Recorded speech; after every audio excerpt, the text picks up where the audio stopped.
Here we go. Inside the 20, touchdown! You can't win! Playoffs? Don't talk about playoffs. You kidding me? Playoffs? Sound The insane. only thing I'm addicted to right now is winning. I told you and I told you. Touchdown. Man, I feel like I'm taking crazy pills. You surprised me. I thought you were going to be awful, but you were dreadful. Championship.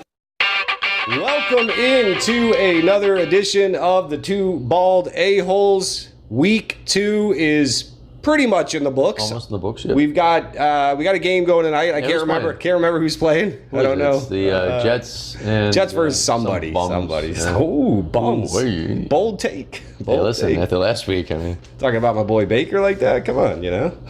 talking about your boy ODB like that is what I'm talking about. Yeah, baby, I like it raw. Oh, baby, I like it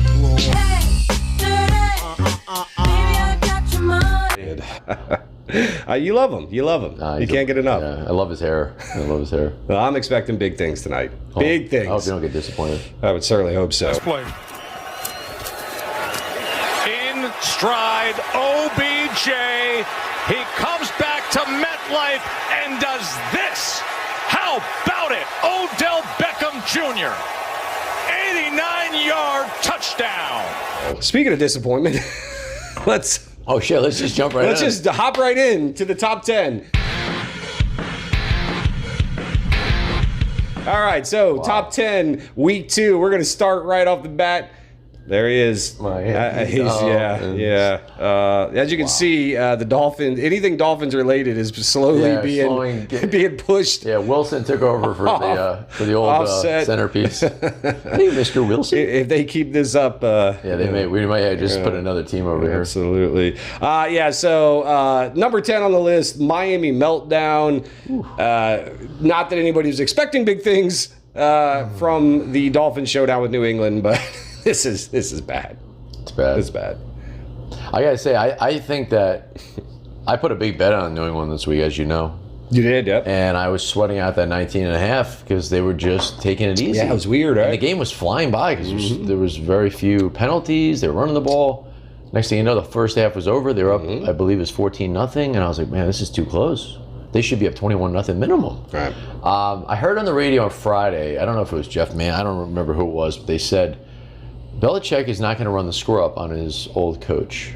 And I said, oh, no, I didn't think of that scenario. Yeah, no, well, look, he may not have purposely ran up the score, but pick sixes, you right, can't stop them. exactly. You can't yell out, fall out, drop the ball, you can't do that. So they have been beat, so far, they've been beat 102-10 in 2 weeks. It's, that's bad. That's 51-5. Like if you're doing simple math, right? But I feel like you're just doing like glass half empty. No. Glass is totally empty. You're not looking at the other side. No, see, the thing is, the glass was shattered on the floor. There's nothing in the glass. The glass can't even be taped or glued back together. It's over. Miami Dolphins are the worst team ever, and I don't even know. In my lifetime, I've never seen a team this bad. And I've seen a lot of 0-16 teams. I've never seen a team this bad. They're not. They can't play. They're not 0-16 bad though. No, they're 0-16. No. If they let them play at 17, they'd be 0-17. They're not going winless. Who's beating them? They're not going who are they winless. beating?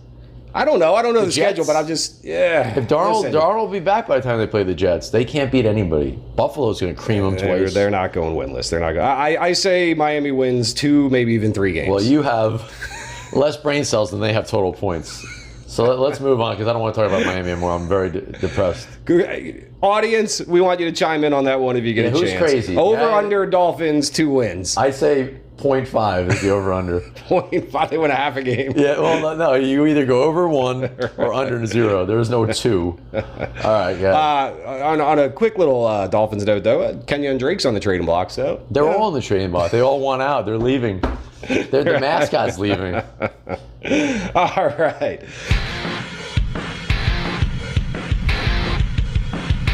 Cam Newton. Oof. The man. The myth. The fantasy god. To some. Yeah, to some. To who? The Superman. Has he done that yet this year? I don't think so. Please don't. Please stop with these stupid outfits you wear. Start paying attention to the freaking It's called swag. It's called swag. The man has swag. No. Let the man have swag. What's his name has swag? Gardner, what's his name? Minshew? Gardner Minshew? Yeah, Gardner Minshew has swag. This guy has nothing. Just throw the football, Cam. Please study. I think somebody told me he has a $500,000 bonus for practicing. Like he's some kind of ridiculous thing. We'll look into it for a bit. I was just going to say, the guy is a disaster. You got to stay off the internet. What the fuck is the internet? Read a story about some kid, and this is actually a really cool story. Kid got cancer, wanted Cam to come to his birthday party, and he went and he bought an ice cream truck, and he stayed the whole party. He didn't make like a snake appearance, take a couple pictures for PR. He stayed the whole party, and the kid was just like, I mean, can you imagine? Yeah. So he's got a heart, but when he's on the field, he doesn't have a brain. And he doesn't have an arm anymore, and he doesn't have legs anymore. So Cam, I told Jordan Reed to do this. I'm going to tell you to do this. Please just retire. Oh, just stop! Go away. You're finished. If you can't run the ball in from 1 yard out on 4th down with the whole game on the line, he weighs 260 pounds. You think that was his decision? You think that was no? First of all, you tell him. Let me tell you what. Who has to go? Who has to retire is Norv Turner needs to retire. You look over to Riverboat Ron. You say, "I'm taking this in. Don't even give me the play." That's what you do. What are they going to do? I agree with that. I agree that he should have done that. That's maybe what Cam should have done. It's him. I don't care what the play was. You say, I'm running the ball in, and during the press conference, you say, listen, if you didn't get in, which by the way, it's 6'5", 260 Yeah, no, it didn't make any sense. It's almost impossible not to. It was a half yard. It was like a half yard, not even a full yard. So if you can't do that, if they're so worried about him health-wise, and he's so worried about himself, and he doesn't have enough of a competitor to call his own number, retire. Because I'm telling you right now, the only thing that made him good, I'm not even bullshitting you, the only thing that made this clown good is that he could run. He could never throw that well. Now he's missing DJ Moore, he's missing Samuel, he's missing everybody. He couldn't hit the broadside of a barn. Cam, if you can't run in 1 yard from the one, retire. The whole game was on the line. You're at home. You lose at home. You're a disgrace. Stop dressing like a moron and just retire. And then you can dress however the hell you want. Nobody will care. All right, that's how I feel about him. We got a lot to dissect there, huh? Yeah. I don't know if we should start with your opinion of his fashion sense or... He's a clown. He's a clown. I mean, he's more worried about that than he is winning football games. It's ridiculous. Now, that's not fair. It's not fair to say that because, listen, so for example, DeAndre Hopkins, right? Okay, right. But he's just as much into fashion and all that kind of stuff. No, he's not. So, yes, he is. No, did you see what this idiot was wearing last week? Yeah, have you not seen DeAndre Hopkins? DeAndre Hopkins is outfits? Like, he can wear whatever he wants. Trust me, they will be on He's the a winner. Listen, winners win. Here's the thing about Cam Newton. I agree with you. Like, if it came out that Cam Newton will never be able to, be effective running the ball ever again because of some injury or whatever, then yeah, retire because he's never been, you're absolutely right, without his legs. Without his legs, he's useless. He becomes a very mediocre quarterback, 100%. right? But my opinion on what I think we're seeing is that, look, he had the ankle injury. I think they are nursing him. They were nursing him, but not because he can never do it again. I don't think it has anything to do with the shoulder. Well, he can't throw anymore. He can't throw. Okay, but what? He can't throw or run. Well, maybe I think they're playing it. I think they're playing it cautious with him, and I think now it's going to bite him in the ass because now they're 0-2. They just lost to the Tampa Bay Buccaneers at home on Thursday night. I think we're going to see a lot in Week 3, and I think this is when Cam will say, "Look, take the training wheels off. I'll risk it." We'll see. Well, what about all those missed throws? He's a little rusty. Open people. He's a little rusty. No, he can't throw it deep. I'm concerned about that. I'm concerned about some of the accuracy, but he did also have some throws that were accurate. It seemed like with DJ Moore and Olsen, he was right on point. Curtis Samuel, another story. So, all right. So. Before we move on, we focused on Cam, gave him all the attention. What about McCaffrey? Obviously, quite the dud. Yeah, total dud. Yeah, I mean, number 1 overall pick in some leagues. Number 2, if it wasn't Barkley, with the Zeke holdout and all that. After Week 1, I heard 1 million people on the radio saying he's the number one. He's absolutely number 1. He's undisputed. Week 2, now what is he? Well, now I'm asking myself, is he 1 or is he 2? Is he in between? Is he going to be hit or miss? Because we never overreact in fantasy. No, never. But I'll tell you, if Cam can't keep defenses honest and they decide, you know what? Let's put 8 in the box and blitz the hell out of Cam. And let's let him beat us with his arm. And let's let him prove that he could throw that deep pass. And let's jam these tiny receivers at the line.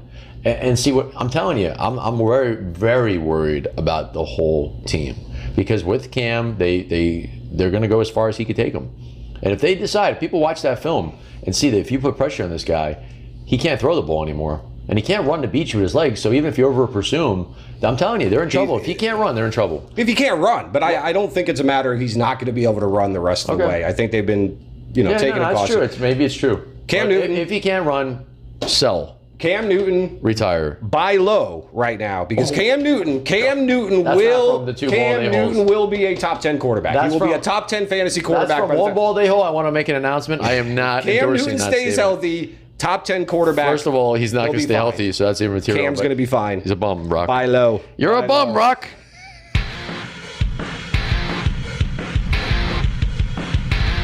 How about them Cowboys? You shave your body hair, wear Speedos down ashore, and root for the Dallas Cowboys. Hey, that's America's team, asshole. Not in Jersey, asshole. We grew up 15 minutes from Giant Stadium. You're a fucking Cowboys fan? Looking good. Looking good. Dak Prescott looking really good. Wow. He may be the biggest proof of waiting on quarterback. And waiting to sign your contract till the season and just showing Jerry Jones, you better give me my money. What you gonna do, Jerry? Show me the money!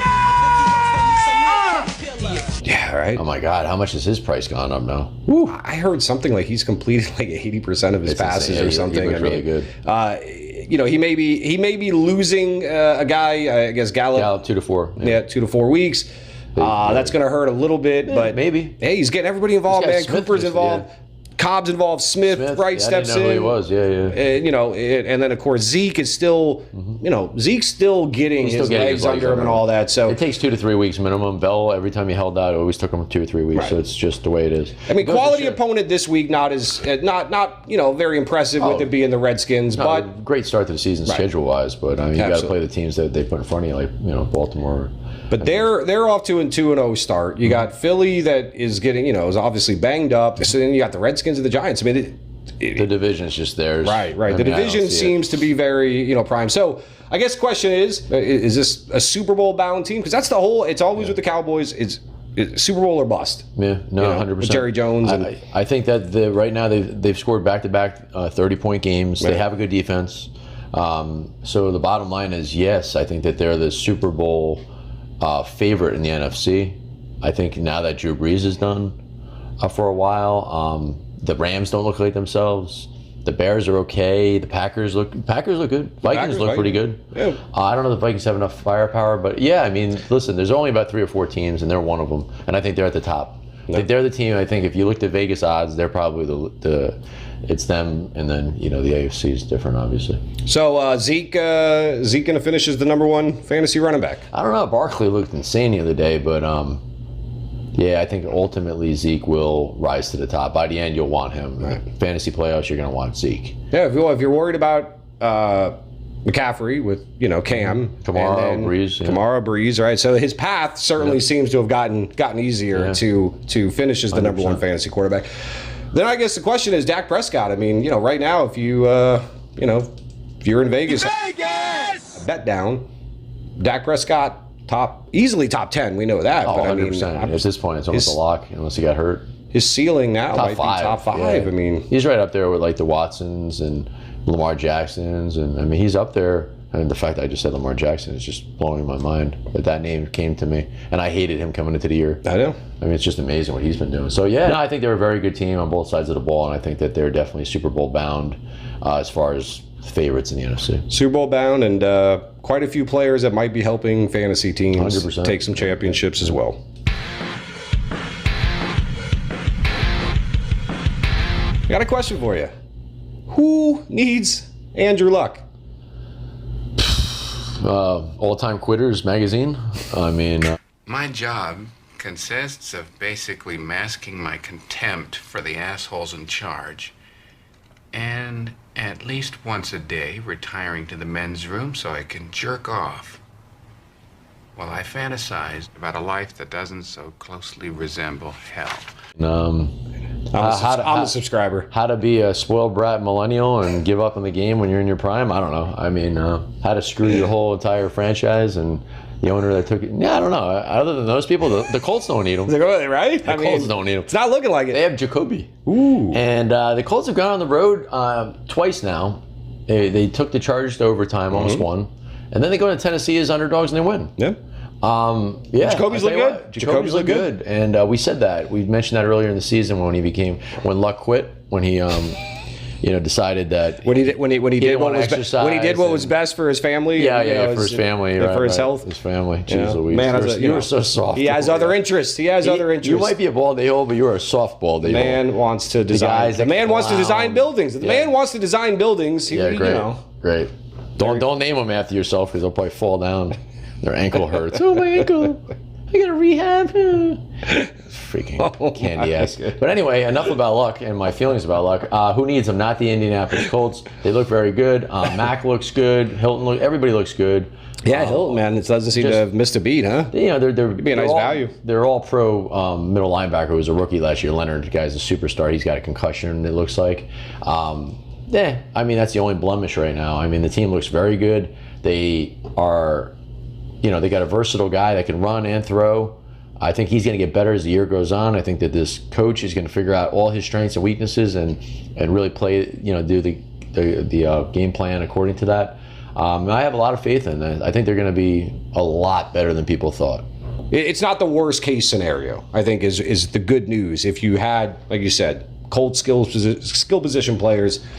T.Y. Hilton doesn't seem to, really have suffered much at all. He's put up 2 very nice games. Yeah. Mack, like you said, the volume of work that he's getting, and he's being successful with it, averaging 5 a carry. They got a good offensive line, which is the first time in a long, long time. So it would have been interesting to see what they could have done if Luck wasn't a quitter. But now that he is, Jacoby Brissett is stepping in, and he's not a quitter. Jacoby Brissett is, he's all man, and he plays hard and appreciates the fans and the team and the ownership and all that, and the fantasy guys like us. So that's what it's all been about. It's all about that. No, what it's all about. It's all been about. I'm going to tell you right the fuck now what it's all about. Excuse my language. Kids are watching. I don't think we have any kids subscribers yet. Well, this is what it's all about. I would hope so.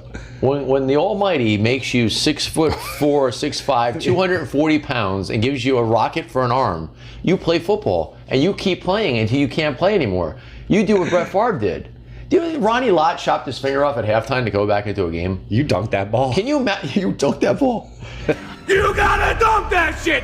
Ronnie Lott chopped a finger off. That's the only way you get back in the game. He said, cut it off, Doc. Mm-hmm.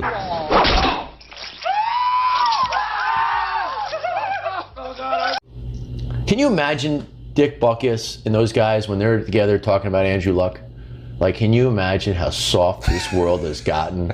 This millennial garbage. I got my 100 million. We can make the other things now because I don't want to rehab a shoulder or a leg. Give me a break, man. Breaking my balls here, huh? You're breaking my balls. And what's that? J.J. Watt gets 2 ACL tears and he comes back and he rehabs the hell out of them. And he's back being an all-pro. And he got his 100 million. He's like, I don't care. I'll be the first one in the gym tomorrow. Be a man, Luck. Be a man. Your kids. Come on. Set an example for people. It's disgraceful. But anyway, you digress. Yeah. They should be burning. You know how they burned all the LeBron jerseys? They put them in coffins when he left Cleveland. Your boy LeBron. I remember. They went to Miami, and they were like, "That's what they." They're not doing this in Indianapolis. Very soft town, by the way. Very soft. So there goes Indianapolis as viewership. Indianapolis viewers, you guys. We assume that you should be burning his jerseys. So Peyton Manning had neck surgery. He came back. Guy had more money than anybody. He's got 60,000 Papa John's stores, and he kept playing with a bad neck. He was throwing ducks, and he still played because he had a passion. Open, get open. Get your head out of your ass. You suck. And he understood he had a commitment to this game. Peyton Manning owns Papa John's stores? He owns so many Papa John's. I thought he just, really? As soon as they were about to legalize weed in Colorado, he bought a bunch of Papa John's in Colorado. The guy's a genius, man. Unbelievable. Because what do people that smoke weed eat? They eat pizza. They eat lots of it. Pizzas. We need 2 big pizzas, man. Everything on them with water, a whole lot of water, and Funyuns. That's a hot take. Yeah, hot take. That's for another show. But hotheads eat pizza. All right. So anyway, we love you, Andrew. One ball day old completely supports what you've decided to do. One thinks you're a disgrace. Figure out which one's which. I want to know what the audience, other, of course, again, except Indianapolis and New Jersey, who, of course, we've lost those viewers. But everybody else, we want to know your thoughts. Is Andrew Luck? Is he a quitter? A millennial quitter? You're right. Or is he just a man that decided it was time to walk away? Who did what was best for him and his family? Oh, my God. Let us know. Let us know.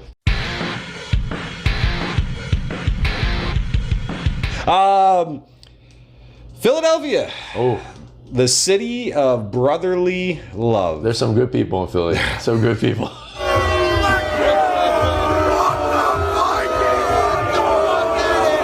There's good people on both sides, yes, you know. On both sides. Very, very fine people. Fine people on both sides. Yeah, I mean, a lot of love for some. Oh! Not for everyone in Philly, though. So after now 2 weeks, we've seen we've seen the ball get spread around a lot. Now we're seeing injuries. Yep. I still don't think we have a full understanding of the backfield. So talk a little bit about Philly and what you're seeing there. It's like you love being Carson Wentz owner because he's just throwing the ball to whoever he wants. And right. But if you're an Ertz owner, I mean, he had 1 million targets, only caught like half of them, which is very weird for him. I think he had like 70 yards. PPR, he still got you like a 15 or whatever it was, but he didn't get in the end zone. Goddard hurt his calf. That could be good for Ertz, obviously, if that's long term. Djax hurt his groin or calf. No, his groin, I think. And then Jeffrey, they're really worried about Jeffrey. He's got a calf. Jeffrey had a calf injury back with the Bears. So he's aggravating that calf again. He's a very injury-prone guy, man. He gets banged up. He's very physical. He's a big dude. So Philadelphia, all of a sudden, it could be down their top 2 receivers.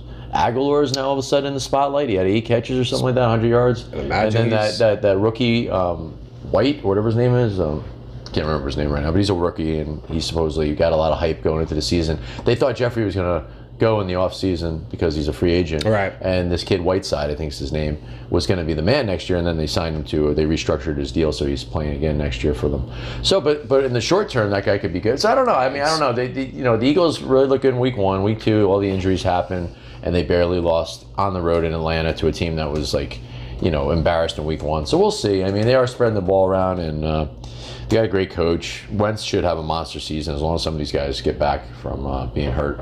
But I don't think you could be excited if you own anybody on that team except Wentz, because week to week it's just going to be so sporadic. Right. Last week, Djax, everybody's, oh my God, I got a wide receiver 1 or 2. And then what did he do this week? And now all of a sudden Aguilar is having the big week, and then it's kind of like a carousel, and the backfield's even more of a mess. Right. So yeah, I don't know about that. Well, I think if you, as a fantasy owner, if you were counting on Deshaun Jackson, to do what he did week 2 and week 1, that was just a foolish, a foolish risk to take, so to say, because of what we've always known him to be. He's always been hit or miss. So just because he had a hit in week 1 does not mean that you can now bank on him being a different guy than he's always been. But some people did. They made the mistake. They made that mistake of overreacting to week 1, and they paid for it dearly. What about Miles Sanders? Worried? Scale of 1 to 10. How worried are you that, maybe... I don't know. I'm probably about a 5. I think talent's going to win over. I think Jordan Howard's going to do what he did in Chicago. Everybody's going to realize he's a one-dimensional pony and just use him on the goal lines and dispel Sanders, because Sanders is that dual guy, and he's big enough to do what Clement and Smallwood couldn't really seem to do, which is catch the ball and run between the tackles. I think that he'll eventually take a decent clip, but this guy likes committees. Right. Well, we knew that, right? And right. We knew that going in, and there's too many guys in that committee. And Sproles, we didn't even mention him. I mean, there's so many guys, and I don't know. I don't know about Miles. So I'm about a 5. I don't have him anywhere. I just didn't want to deal with the situation. But if you have him, I think you just got to ride it out and hope that talent wins over. Right now, rest of the way, would you rather have Singletary or Sanders? Singletary, in a heartbeat. Old man Gore had a bounce back week, though. Everybody thought he was dead after week 1.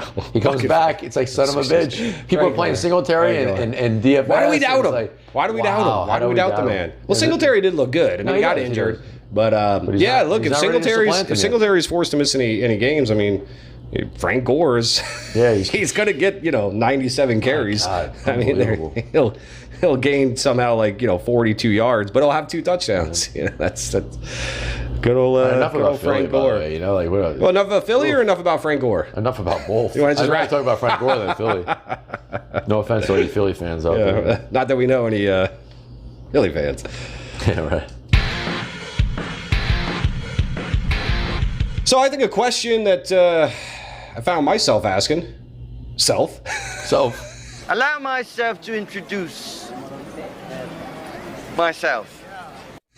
Who's the best team in New York?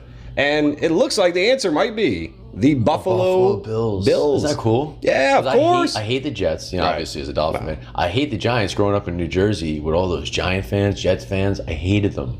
You never really, and then Buffalo, it's like, dude. And then it's Buffalo. They seem to be awesome Are they fans. in New York? They got you good know what? chicken wings. They're the only team that's in New York. Right. This bullshit Jersey. Playing in Jersey. Oh, we're in right, Jersey, right. but we call ourselves New York. Like, give me a break. Well, listen, would you want to call your, would you want to like name your team New Jersey something?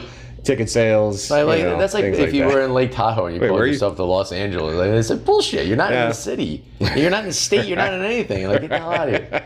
So anyway. So the best team in New York, yep. Buffalo Bills. I mean, they're doing it. Listen, John Brown, we touched on him 2 weeks in a row now. He's looked good. Singletary, yes, he got injured, but he was looking good. And 2-0. Josh Allen looks good. Josh Allen, he's improving. He's still running. They said he was going to run. He's running. I like the team. I think that they've gone on the road, by the way, and beat the Jets and then the Giants. So they've beaten the two New York teams that play in New Jersey. So it's official. Yep. This isn't opinion. No, this is fact. When you beat Jersey trash like that 2 weeks in a row, I mean, you gotta give yourself some props. I mean, come on. I'm gonna ask you a simple question. I want you to listen to me. Who's the big winner here tonight at the casino? Huh? Mikey, that's who. Mikey's the big winner. Mikey wins. Fucking asshole.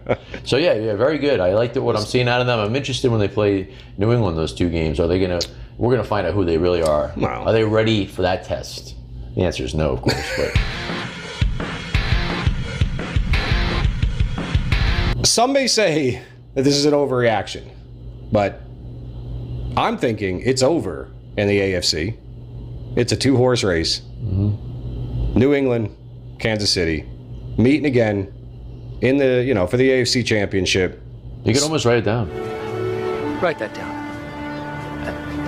I don't have a pencil. Well, remember that then. I mean, people say, "Oh, Stu, you can't say that." No, you can. Yeah, you can. I think Write you it say down. it. I think you say it. Write this down. Write it down.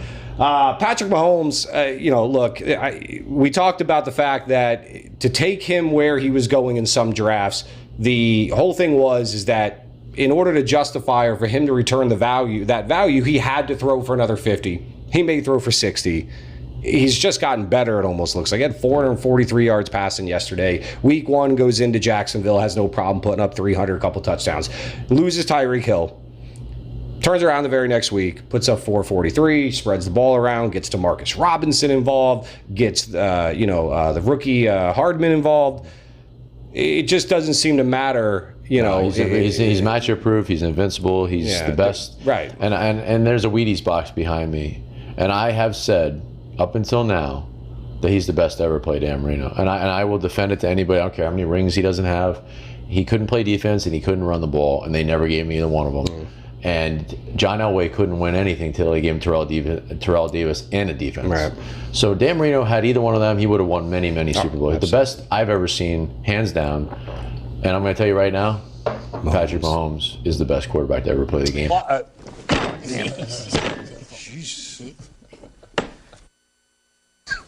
It's early in his career, but talent-wise. Listen, he might never play another game if something, God forbid, Theismann him or something. But I'm saying what he's doing, we've never seen, and we probably never will. We showed it in that one video. If you haven't seen it, we'll show it to you again. 100 yards in the air. On the telephone? What this boy talking about on the telephone, man? What the hell? Goddamn, we know there's a telephone, boy. What the hell thing I doing?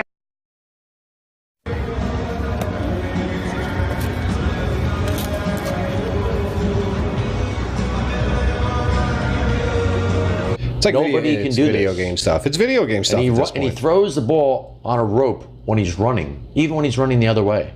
There's nothing he can't do. So, yeah, you get rid of his top receiver, he goes out and throws 400-some yards against. So, it's just incredible what he's doing. So, yeah, so going back to what you said, it's a 2-horse race.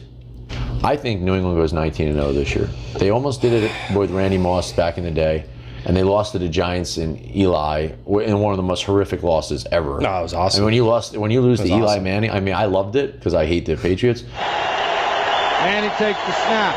Back to throw. Under pressure. Avoids the rush, and he's going to fight out of it. Still fights out of it. Now throws it deep downfield. Wide open Tyree, who makes the catch. Is wide open. Touchdown Giants! And that is it. The New York Giants have knocked off the New England Patriots. They get a final stand on the great Tom Brady. But I might hate Eli more than I hate the Patriots. No, I don't. We love you, Eli. You're just retire. Just retire. You, Cam, Jordan Reed. Just retire. We got to keep a list. We got to start keeping a list going. Or, So anyway, I think 19-0. I actually went to look to bet, and it was 9-1 odds that somebody goes 16-0, and I was like 9-1. I'm not betting 9. I mean, this should be better odds than that. That's hard to do. Right. But New England's got to play Kansas City in the regular season. Mm-hmm. They got. I think I wrote it down. So week 9 they go into Baltimore. Tough game. Baltimore? What's that? Mm-hmm. Week 10. Oh, I'm sorry. Week 11 they're off. Week 10. Week 11 they go into Philly. Another tough game. Week 12 they play at home against Dallas, and then in week 14 they play Kansas City in Foxborough. So I'll tell you what, if they were to go 16-0, 19-0, it would be impressive because they do have 4 really tough games. I think the challenge with the Chiefs, of course, is going to be everybody almost now becomes boom or bust. We just saw it with Sammy Watkins as the huge game week 1, comes back down to earth week 2. Not because all of a sudden he's no longer, a good wide receiver and a good athlete and all that kind of stuff, but Mahomes, he just has that ability to put the ball wherever he wants. He can make all those throws, which means he has that natural ability to spread the ball around a lot. So, look, you're going to run out. You're going to grab the Marcus Robinson off of waivers, and you absolutely should. Yeah, you should. Just be prepared that when you take one of those guys, it's very important on how your team is constructed to be able to understand that, you're going to throw Robinson or Watkins or one of these guys into your flex or into your wide receiver too. And 1 week, they're going to give you 160 yards and help you win a week. The next week, they may, they may sink you. So they're big play league guys. They're like best ball leagues. They're amazing. It's too late for that now. But obviously, if you had guys like this in the best ball leagues, you'd be pretty happy. But we talked about this earlier with Allison and MVS and Devontae Adams. The great quarterbacks, Brady, Rodgers, Mahomes, better than both of them. Objection! Hearsay! He's going to throw to whoever is open, whatever that day dictates. And he doesn't care about fantasy. He doesn't care about his best friend, Sammy, or whoever is. There's nothing. It's winning the game, throwing the ball to the open guy. We don't have to spend a lot of time. We talked already about it, that, the backfield, it's unfortunate. But, I mean, if you took Damian Williams with one of those early picks, it's just more and more not looking good. Yeah, now he's banged up, and McCoy's banged up. They both got hurt, and all of a sudden the rookie was in there. And Darrell Williams, it's like there's so many weapons on this team. Right. There is a lot to go around, but it's like the Eagles. They have a lot to go around. Well, it's like you said, you want Wentz. You want Wentz. You look at the Eagles, you want Wentz. You want Mahomes. Antonio Brown looks like, if he can stay on the field, he avoids suspension. Brady certainly looked like he wanted to play with his new toy. Yeah, he was dropping back and looking his way. Yeah, I as a Josh Gordon owner, I saw it. Josh is up there, Antonio's down. He was dropping back. He's looking at Antonio, which makes sense. The guy's an excellent route runner, all of that stuff. And they wanted to get him, Well, they don't need him crying. They need to explain why hey, Kraft, this is why we gave him $9 million. Look how good he is, and get him off to a good start, get him in some good publicity, and then we find out he's farting in doctors' faces, and Antonio Brown's just a total. He's what he is? He's a clown. He's a clown. He's a clown. It's a clown show. Absolutely. And he and Cam Newton should just get just get on a bus and you're talking about Cam going to like kids parties and doing that, and Antonio Brown is ejaculating on, like Antonio Brown would have ejaculated on that kid's mom's back. You know what I mean? He would have shown up to the party. Well, I'm just saying, he would have shown up to the party. Never gone to his room like this woman did. I can't believe you came on my mom. You might be the biggest perv in the world right now. I'll tell you what, Antonio Brown, if you're watching, which I don't think we're there yet, but one day, you're a clown. You're a joke. You're a disgrace. You're supposed to be like a role model. Yeah, I got to tell you, you're worse than Andrew Luck, and he's a quitter. breaking my balls here, huh? You're breaking my balls. Like, you're not a quitter, but you're worse than Andrew Luck. You know how hard it is to be worse than a quitter? Supposedly, he gyps all the people that work for him. He doesn't pay anybody. Yeah, it's like He's just like, the more we find out this guy, out. Tomlin and Big Ben said, get out of here. Right. We don't care how good you are. You're a cancer. The phoniness This is a Terrell of the Owens. YouTube video. Yeah. Right. Hey, He's worse than Terrell Owens. Like, Terrell Owens just had a big mouth. This guy's just not a good person. Right. It's almost like New England is embracing that evil empire thing, you know, which I find if that's what you want to do, but it's like you're getting to a point now where not Josh Gordon, this guy, where it's only your fans are the only ones that are going to be rooting for you. Because a lot of like maybe average football fans, maybe they say, you know, hey, good for the Patriots. You know, Brady seems like a nice guy and this and that. Whatever. But now, I mean, they just, you know, by bringing in a guy like this, by embracing a guy like this, just to win and just to get, you know, it's just starting to. And then you got Kraft, obviously getting, you know, getting hand jobs right up the road. It's just every story that you're hearing now in it, you know, Deflategate and all that kind of stuff that's been following them up to this point. Deflategate. It's like they're embracing it. Which they're embracing it. I mean, listen, they're great. You have your rings, you have your, you know, but. You know who's a real clown? I know, you know, we weren't doing this podcast a couple years ago, but you know who's one of the biggest clowns in the NFL? And he never gets any crap for it, is Tom Brady. You want to know why he's a clown? He makes the top 10 clown list? What he did in that Super Bowl when he lost to Nick Foles, who was basically just about to be stocking shelves at a local Publix, and then got the shot, wins the Super Bowl, fair and square. He didn't even go out in the field and shake his hand. He ran off the field, and he never apologized for it. Nobody ever gave him shit for it because he's the GOAT and all that crap. I'm going to say clown number 3. Antonio Brown, Cam. No, I'm just going to say 2. He's worse than Cam because Cam did that thing for the cancer kid. And Brady's never done anything like that. Oh, then he leaves that never girl, done charity work. DeMornay, whatever her name is. She's pregnant. He leaves her for the Victoria's Secret girl, Giselle. Give me a break. Well, that makes sense. Come on. He's a clown. You don't do that. Listen, when this show takes off and and the big money starts rolling in, and the Brazilian supermodels start wanting to hang out, we're gonna see what you do. Tom Brady, you're a clown. I hope one day we're famous and I could just meet you at a party and just tell you what a clown you are. I think what didn't get reported is that Brady sent Nick Foles a very nice gift a fruit gift basket with the little card that said congrats. All right, so we're looking forward to Chiefs Patriots AFC Championship. One clown. Where is he going to be? A clown up against the greatest to ever play the quarterback position. The GOAT, which is Mahomes.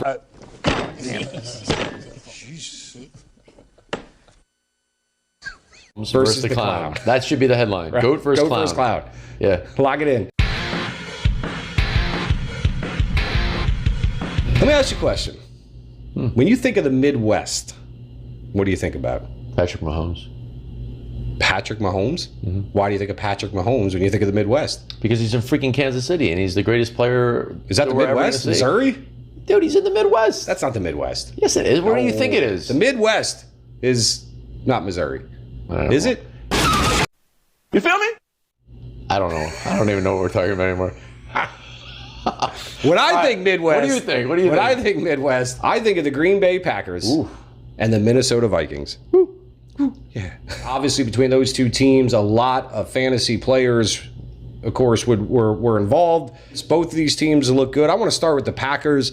We touched on it after that first week. If the Packers have a defense, which maybe it looks like they do, a healthy Aaron Rodgers, looks like he's got plenty of weapons. So what do you think about the Packers from a fantasy perspective? And you know, maybe real football. Yeah, I mean, I think both fantasy and for real football. This is a good team. I mean, what they did to the Bears, and everybody blamed it on Trubisky, but the defense, you mentioned that in our podcast, is the defense played really well. And now the defense just did it again against Minnesota, who was coming off a huge win against Atlanta and looking like a juggernaut. And now all of a sudden, they go into Green Bay. They got smacked around a little bit. They came back at the end, made it respectable, but they were down the whole game. And there was a chance for the Packers to blow them out. So, yeah, I like the Packers. Aaron Rodgers, obviously healthy with the defense, is a scary thought. Aaron Rodgers is a great quarterback, and they went into Lambeau. But here's the problem with Aaron Rodgers, though. no fashion sense. Oh, no, not at all. No Not fashion at all. sense. His stupid mustache. I mean, Well, it yeah. looks like a child molester. I mean, come on. Thank with God that he got rid of that mustache. thing. That was it was terrible. Yeah, I guess he watched our yeah. thing. That's why. That's what it was. You heard That's two what bald a-holes Carlson tell him they did. look like a child molester. He's got some receivers. Aaron Jones looked phenomenal. Everybody was worried I think about that was Aaron Jones. that's the big And story, right?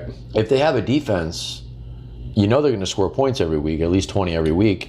Just going Aaron real. Jones is going to be given the ball a lot, and Jamal Williams scored it. I was going to say Jamal Williams it was a nice, it was a reception touchdown, a big one. So I mean, Aaron Jones had a big game, and it could have been even bigger. And I got to tell you, the rest of the way, he's securely an RB1 for me, a top 10 guy in any format. I love him. I absolutely love Aaron Jones in this offense with the defense keeping the games within reach all the time and probably having leads a lot. Because this is Minnesota and this Bears. Those are two division rivals. They're going to have easier games down the road. Right. So yeah, this is a big time offense. Geronimo Allison. Oh, Allison. Okay. You know? He had a touchdown, right? No, he had a touchdown, but I think more. The reason why I'm bringing up Allison is, of course, he had the goose egg week. First week. And it was Scantlin who obviously looked like, hey, we now know who the bona fide number 2 receiver is. This week, Scantlin disappears. Not that Allison did a lot. He didn't have a huge game, but he did have the touchdown catch. Jimmy Graham, pretty quiet day. Nothing real special there. So talk a little bit just real quickly about the receivers. I mean, outside of Devontae. You can't depend on anybody being the bona fide number 2 or 1. Right. And outside of Devontae Adams, I think you can have some weeks where... Scaldus, whatever his name is, Valdez Scantling. I can't stand that name. Change that name. Jackass. What is it, MVS? Yes. I'll call him MVS. Why do you scare? There you go. Can I just go with MVS? Yeah. Is that okay? You guys know what I'm talking about? Okay. Do you trust either one of them? No. As a flex, what the heck flex if you have some injuries? All right, Vikings. How worried are you about the receivers, Diggs and Thielen? At least for these first 2 weeks, certainly not setting the fantasy world on fire with their production. And I think a big part of that is, of course, the success of the running game. Right. We knew that this is what the Vikings wanted to do. Right. We knew this is the team that Zimmer wanted to build. Yeah. How concerned are you about Thielen and Diggs? I'd be selling them both. I would not want either one of these guys. They have so much name value. I would just sell them. People love these guys. Where you going? You idiot!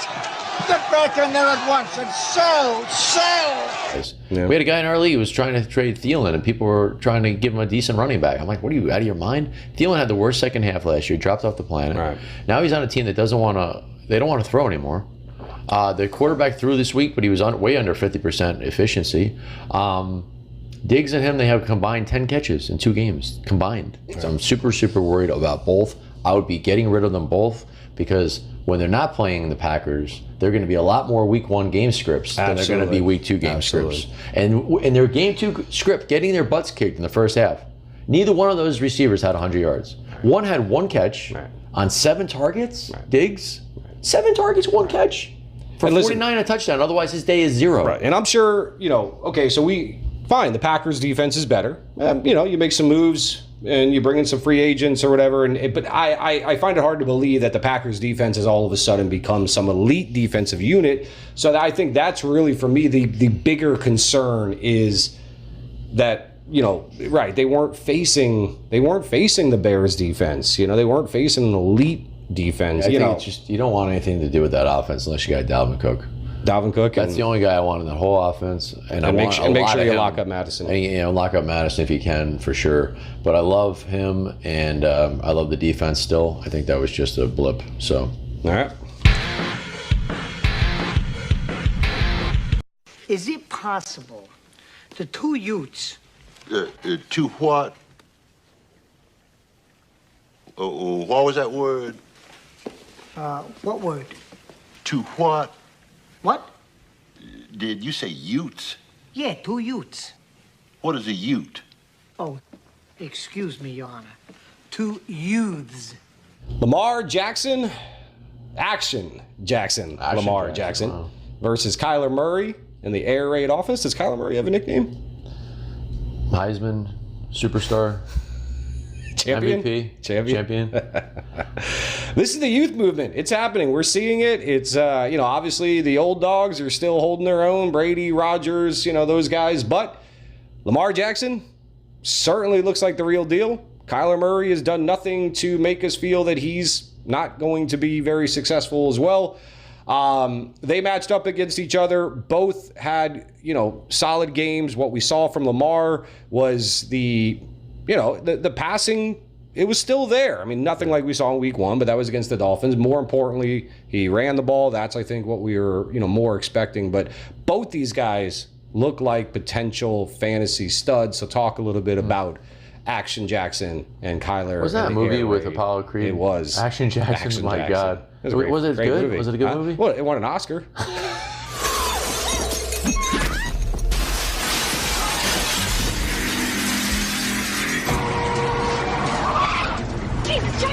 You want a rush? I'll give you a rush.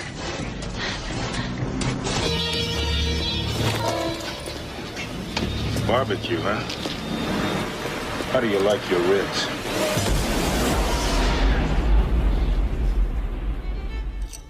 For sound editing.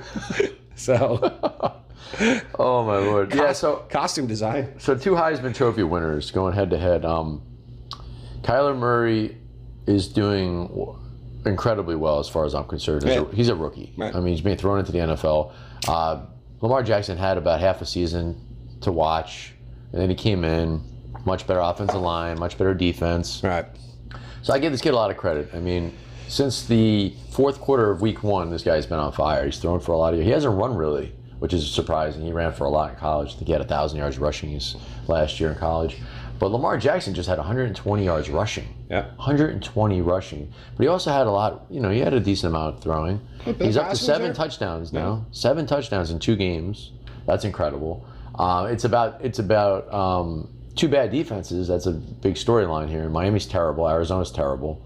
So, but he's got to play the teams he plays. That's it. That's the schedule. So I'm interested in when he finally plays a good team, and that's not going to be for a while. I mean, he's got an amazing schedule that goes for like the next 3 or 4 weeks. So I don't know when we're finally going to see him play a good defense. And by then, he might be on such a roll and with so much confidence, so much chemistry with these receivers that it might not matter. And, Mark Andrews was phenomenal. Receivers and tight ends. Marquise Brown and Mark Andrews, like 2 guys that could win you a championship if because you got them so late. So, yeah, I'm very excited about both guys. I'd like to see Kyler Murray running more. I thought for sure he'd be getting at least 50, 60 yards every game. He's not running. I don't know what they're doing with him right now, but they need to run him more. If they do, I think they're going to be even more competitive. Kirk, big game. Christian Kirk. Fitzgerald, another 100 yards. Gotta love him, man. What a steal. I have a question for you. Right now, rest of the way, Thielen or Fitzgerald? Oh, Fitzgerald, 100%. Right? You could just say Thielen and just give me the next. How about Christian Kirk or Stephon Diggs? I would take Kirk in a heartbeat. Yeah, it's not about, like, you hear that, you're like, oh my God, these guys are idiots. I don't even know why I'm listening to them. No, the bottom line is... We've given... it was that statement? Diggs and Thielen, it's not about their talent. It's about your team situation. Concept. So, definitely, right, buy on the Arizona receivers in case an owner out there is just still thinking, hey, Larry Fitzgerald, he's old, it's not a sexy name, and maybe he thinks it's fluky. I don't see it being fluky. No, I don't either. The man knows how to play football. I said it before, he wouldn't have come back if it wasn't for the fact that he knew he could still play at that level and that he 100%. Firmly believed that this offense could, rebound. Right. I agree. He's had one bad year, and it was last year. It was last year. Josh Rosen, a horrible situation. So, right. I agree with you. Yeah, I mean, he's going to turn out to be a very nice value if you, if you took Fitzy in the later rounds. And then on the other side, obviously, you touched on Mark Andrews. Top 5 is certainly seeming like a reasonable ceiling for this guy who stays healthy. Yeah, well, absolutely. He's number 1 in the NFL right now. So right. I mean, it's only 2 weeks. Top 5 is a lock. With Hunter Henry hurt, O.J. Howard's invisible. I think he's a lock for a top 5. To be honest with you. Buy Mark Andrews. Buy Andrews. Buy Kyler Murray. Absolutely. But once he starts running, once he gets a little bit more comfortable, and they start unleashing him on the ground with his legs, this guy's going to be putting up Lamar Jackson type numbers. That's the whole thing. That's why you might be able to buy Kyler Murray still at a reasonable price. 100%. Lamar Jackson, I think that window is closed. Would you sell high on him, considering Lamar Jackson? Would you sell high right now? If you had like if you had Prescott with him. Oh well, yeah. If I had that good of a 2, then sure, I would try to sell high. Because you got to ask yourself, is this real? I mean, he went against the worst 2 defenses. Absolutely. Literally, not 2 of the worst. Right. Literally the worst 2 defenses. Sell high. I mean, look, you're always looking. There's never really a trade that you're not gonna, or a guy that you're gonna say, there's no way I would trade him. Yeah, if somebody's making you a ridiculous offer, maybe Mahomes, you could say, you might have him and Mahomes. Who knows? In a 1 quarterback league. Well, that's the other thing, right? Exactly. And then you definitely sell high. Oh my God! If you lost a couple running backs, or you're down Tyreek Hill, and you also have Tevin Coleman, you could turn around and get a nice package for Lamar Jackson right now. He is a hot player. Absolutely. He is so hot right now. Hansel, so hot right now. Hansel. Lamar. That Action Jackson's so hot right now. Other than that, Marquise Brown had an okay game, but obviously, again, what he did against the Dolphins, you can't really put any stock into that. So. I'm not too. And Ingram, I like Ingram. I really, I think Ingram's gonna have a very good year. I think he's in a great situation. I think he was very underrated, and this is a time to buy in on Ingram. Yesterday, Frank the Tank offered me Ingram straight up for Gurley. I have Justice Hill. That's right. And I wasn't in the best condition. And I said, "Why don't you offer another site? I'll mull it over." And then he withdrew it, and I'm like, it sounds crazy to trade Gurley for Ingram. But I'll tell you what, it worries me with his knee. Absolutely. With the Malcolm Brown thing. And to have Justice Hill and Ingram, you're kind of protected because Gus Edwards is a bum. Right. Certainly, we're seeing a youth movement. These young quarterbacks, we talked a little bit about Buffalo, Josh Allen. So all these guys are. And Jimmy G had a bounce back week. I mean, people left him out to dead. He's on the free agent. A lot of people dropped him. Go out and pick him up. Go out and pick up Jimmy G, especially if you have Breeze or Big Ben. Don't even hesitate. We've talked about some quarterbacks. We've talked about some of the young guys that are up and coming, and we're expecting some big things from for the rest of the season. We've talked about some clowns like Tom Brady. Oh, Tom Brady's a clown. Talked about the GOAT and Patrick Mahomes. GOAT. But anyways, I would say obviously the biggest news concerning quarterbacks from week 2 is the ones that looks like we have lost. One for the entire season, of course, Big Ben Roethlisberger, and one for what could be 6 to 8 weeks. Very fluid situation. Tough, man. Thumb on your throwing. Drew Brees, so obviously that's the biggest, the biggest storyline, not just because, of course, we lost 2 great, NFL quarterbacks, 2 prominent fantasy quarterbacks, but also, of course, what it does for the skill position players on those teams. So let's just hop right in. We'll start with Drew Brees, the New Orleans Saints. What does this do, in your opinion, for Kamara and Michael Thomas? Both, so you look at Michael Thomas, he was a top tier wide receiver 1. Kamara, of course, a top tier, RB1. Where do you put those guys now? How would you, how would you classify Kamara and Michael Thomas going forward? Well, I mean, like Teddy Bridgewater was probably one of those genius signings. I don't know. I think they brought him in to be the heir apparent to Brees because he can't. How much longer is Brees going to play? Right. And he was like, he had a gruesome injury. They thought he would never play again. Right. They talked about maybe taking the leg. It was bad. It was bad. So. Good for Teddy Bridgewater because that would have been a terrible way to end your career. So he's there. He's the backup. There were teams that needed a starter like the Giants and the Dolphins that didn't go get Bridgewater, which is very interesting. But they did, and now it could pay dividends. I think Teddy Bridgewater is going to be okay, just like we thought Jacoby Brissett would be okay. And I think that he's going to still keep the team relevant. Unlike Luck and Breeze, they're not going to put up 30, 40 every week, but maybe he could still put up 20 to 30 most weeks. I think Kamara will get more screen passes. I think Michael Thomas's game is short, intermediate passes. I don't think Bridgewater is going to struggle with that.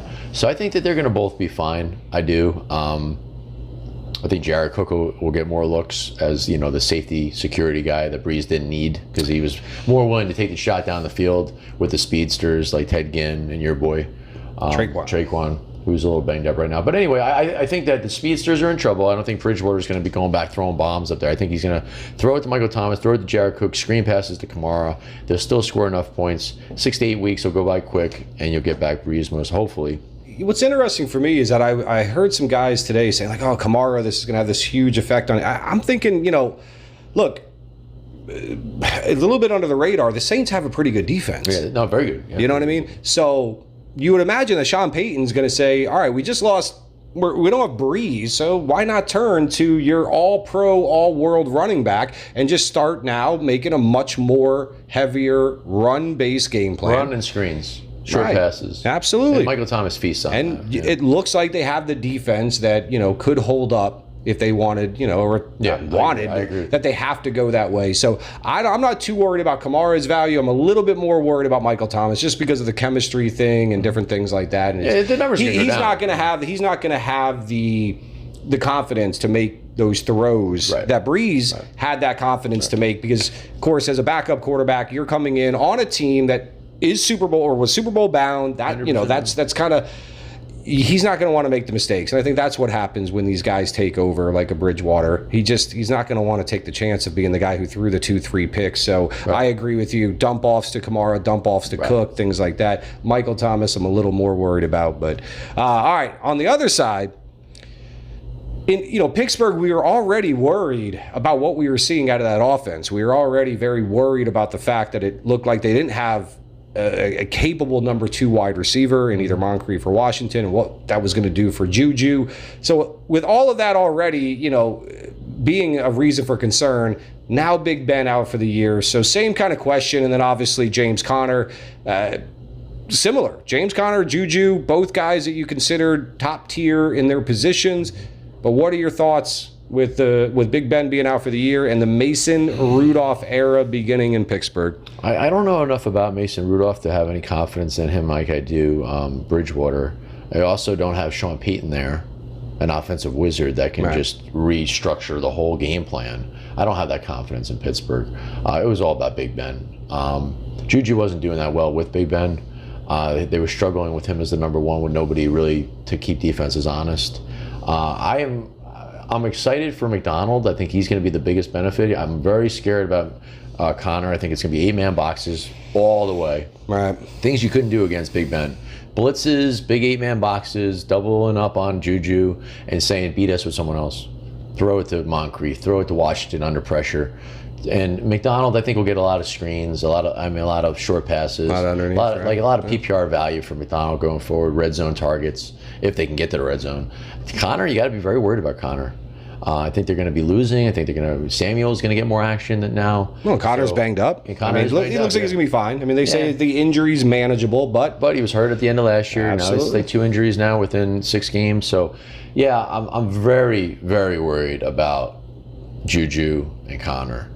And I think Vance McDonald will still be okay. And forget about Moncrief and Washington without Big Ben. Right. Anybody that thought you could find the 2 there and maybe you could, nope, not without Big Ben. There's no value there. So if you have Moncrief or Washington gone, drop them. They're useless. You won't even be able to trade them. So just get rid of them and pick up, Demarcus Robinson or whoever's out on your waiver wire. So that's my advice there. I think that, you got to be very, very worried, especially if you're a Pittsburgh Steelers fan.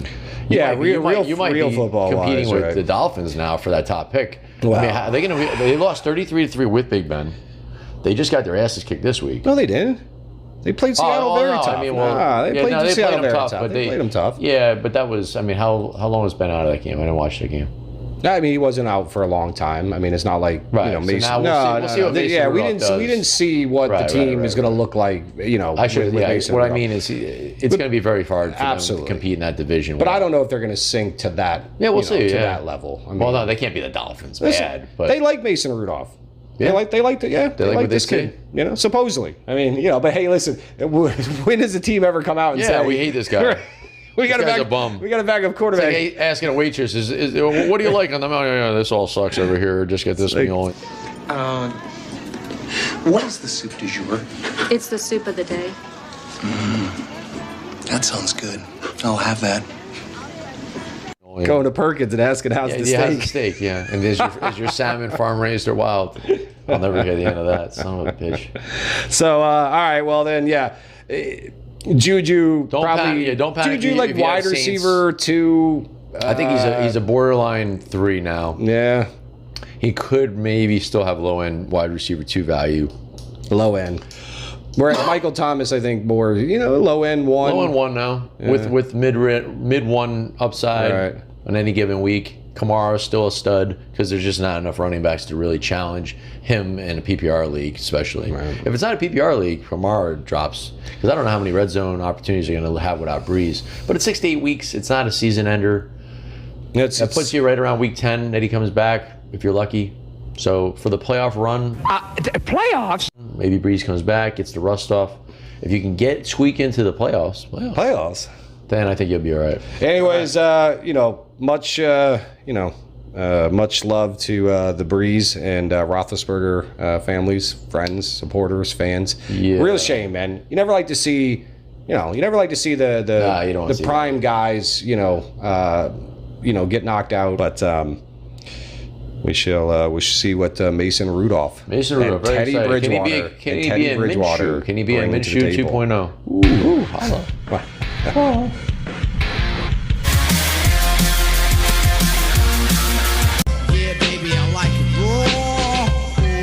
Championship.